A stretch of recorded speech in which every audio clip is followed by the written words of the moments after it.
ഹേ dears, അസ്സലാമു അലൈക്കും. നമ്മൾക്ക് ഇഷ്ടപ്പെട്ടൊരു സാധനം വേണമെന്ന് തോന്നിയാൽ ജസ്റ്റ് അതിന് വേണ്ടിയിട്ടൊന്ന് നമ്മൾ ട്രൈ ചെയ്യും അല്ലേ. അങ്ങനെ ഞാനും ഒന്ന് ഇറങ്ങിയതാണ് പുളിയിഞ്ചി ഉണ്ടാക്കാൻ വേണ്ടിയിട്ട്. മുമ്പ് ഞാനൊരു വീഡിയോ ഇട്ടിട്ടുണ്ടായിരുന്നു പുളിയിഞ്ചി കഴിച്ചത്.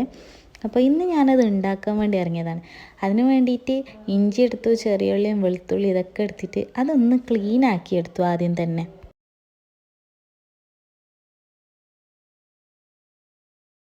എനിക്ക് ചെറിയൊരു എട്ടിൻ്റെ പണി കിട്ടിയിട്ടുണ്ടായി. അതെന്താണെന്ന് നിങ്ങൾക്ക് ഇപ്പോൾ ഈ വീഡിയോ കണ്ടാൽ മനസ്സിലാവും.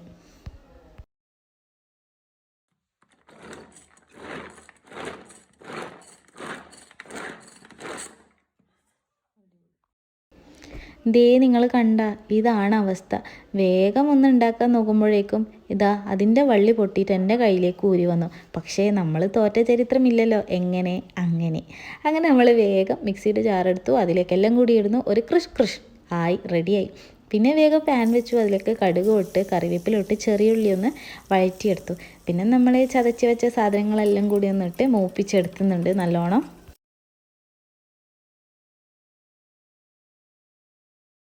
നമ്മളെ ഡിഷിൻ്റെ പേര് തന്നെ പുളിയിഞ്ചി എന്നല്ലേ, അപ്പോൾ പുളി വേണ്ടേ. അങ്ങനെ പുളി ഞാൻ പിഴിഞ്ഞ് അതിലേക്ക് ഒഴിച്ചു കൊടുത്തു. ഇവിടെ ഞാൻ ശർക്കര പാനിയല്ല യൂസാക്കുന്നത്, ശർക്കര ആണി തന്നെ അതിലേക്ക് ഇട്ട് കൊടുക്കുക ചെയ്തത്. പിന്നെ കുറച്ച് മഞ്ഞൾപ്പൊടിയും കുറച്ച് മുളക് പൊടിയും ആവശ്യത്തിനുള്ള ഉപ്പും ഇതൊക്കെ കൂടി ഇട്ട് മിക്സാക്കിയിട്ട് നല്ലപോലെ അതൊന്ന് തിളപ്പിച്ച് ഇനി നമുക്ക് വറ്റിച്ചെടുക്കാം. കാണുമ്പോൾ തന്നെ കൊതി വരുന്നു.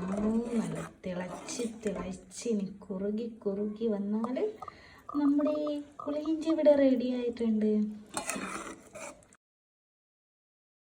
അങ്ങനെ നമ്മുടെ പുളിയിഞ്ചി ഇവിടെ റെഡിയായി വന്നിട്ടുണ്ട്. കാണാൻ തന്നെ എന്തൊരു ഭംഗിയാണെന്നറിയോ. കളർ കാണുമ്പം തന്നെ എനിക്ക് കൊതിയായിട്ട് വയ്യായിരുന്നു. അങ്ങനെ നമ്മൾ പുളിയിഞ്ചി ഇവിടെ റെഡി ആയിട്ടുണ്ട്. ഇനി നമുക്കിത് പാത്രത്തിലേക്ക് സെർവ് ചെയ്ത് കൊടുക്കാം. അപ്പോൾ എല്ലാവർക്കും അറിയുന്ന റെസിപ്പി തന്നെ ആയിരിക്കും, പക്ഷെ എനിക്ക് അറിയുന്ന വിധത്തിൽ ഉണ്ടാക്കിയതാണ്. ഇതിൽ എനിക്ക് കായപ്പൊടിയെല്ലാം ചേർക്കാനുണ്ട്, പക്ഷെ ഞാനതൊന്നും ചേർത്തിട്ടില്ല. എന്നാൽ കുറച്ചുകൂടി ടേസ്റ്റ് കൂടും. അപ്പോൾ വീഡിയോ കണ്ട് ഇഷ്ടമായെങ്കിൽ ചാനൽ ഒന്ന് സബ്സ്ക്രൈബ് ചെയ്ത് വീഡിയോ ലൈക്ക് ചെയ്ത് സപ്പോർട്ട് ചെയ്യണേ. താങ്ക്